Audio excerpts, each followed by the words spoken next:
Thank you, Madam Deputy Speaker, and I'm grateful to the Honourable Member for St Albans and other co-sponsors for securing this very important debate about school funding. There are few subjects more important to this House than the future of the nation's children. They will be the inheritors of a post-Brexit Britain. They will be digital natives, as unfazed by digital technology as we are by electricity. They will bequeath we will bequeath to them the big challenges facing our country and the world, such as climate change, such as dealing with the new kinds of labour market and much else. And that's why it's so important that we invest in their talents. We ensure that our young people are among the best educated in the world.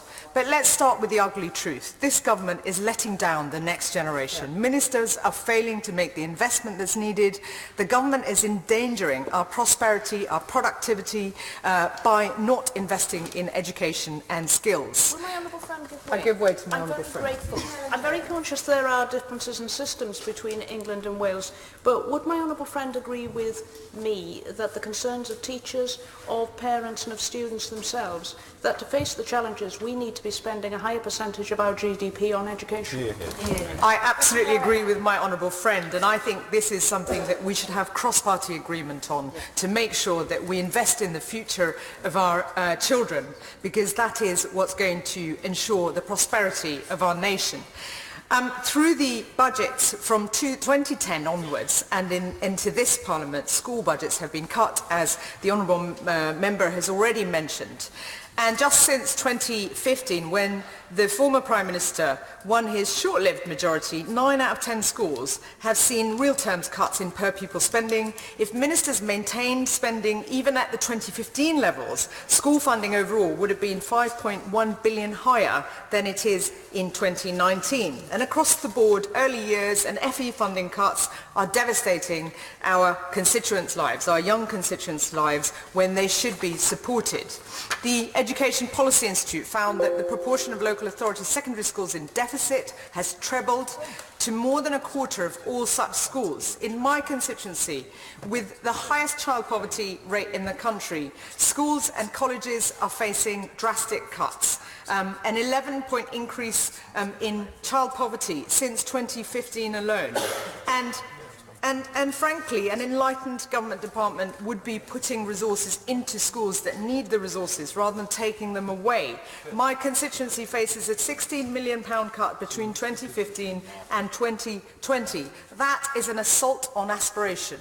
My constituency, the education was transformed over the previous decades, and that's because of investment, that's because of government support. And taking that away damages lives and makes matters worse for them. And I know that is the case with many across the House, with their constituents.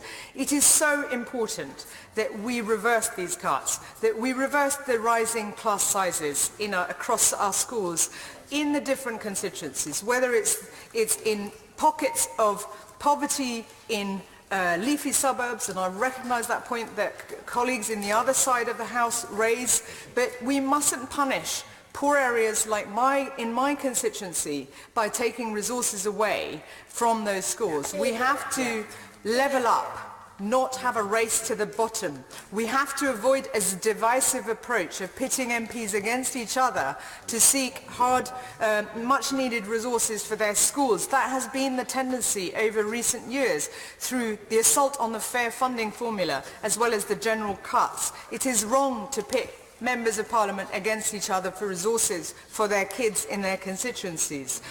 We have fewer teaching assistants. We have teachers leaving the education system. We have massive problems with infrastructure and lack of investment. Just as with the National Health Service, we need a new consensus to ensure that the investment is put in so that we can protect the future and we can ensure that young people pursue meaningful careers and make a meaningful, positive contribution to our society. In the budget of 2018, the Chancellor said he would provide 400 million of extra cash. The reality is we need billions. The Chancellor yesterday to the Treasury Committee said that the comprehensive spending review it could be delayed because of the lack of clarity over Brexit. And yet the government has spent over 4 billion preparing for a no-deal Brexit. So we need to prioritise ensuring that the comprehensive spending review, if it doesn't come soon, then the government steps in and ensures that schools get the much needed funding that they require. We need pupils to be taught in decent sized classrooms, in safe classrooms, with good modern equipment, with motivated teachers, tailored education for all, a range of cultural enrichment. And we need to make sure that their full potential is realised. We need to make sure that the education system not only tackles social exclusion and discrimination by ensuring all children thrive, but that they can thrive in order to ensure our economy is among the world-class economies that we need it to be against the face of future challenges. We need our education system to provide the future engineers, the scientists, the entrepreneurs, the artists, the writers, and be the best in the world. That is what's lacking, because this government lacks the aspiration and the courage to invest in our future by investing in the future generations of young people that we need to invest in. So I call on the Minister to make sure that he takes urgent action to invest in our schools so that the negative impact is reversed and we support our kids.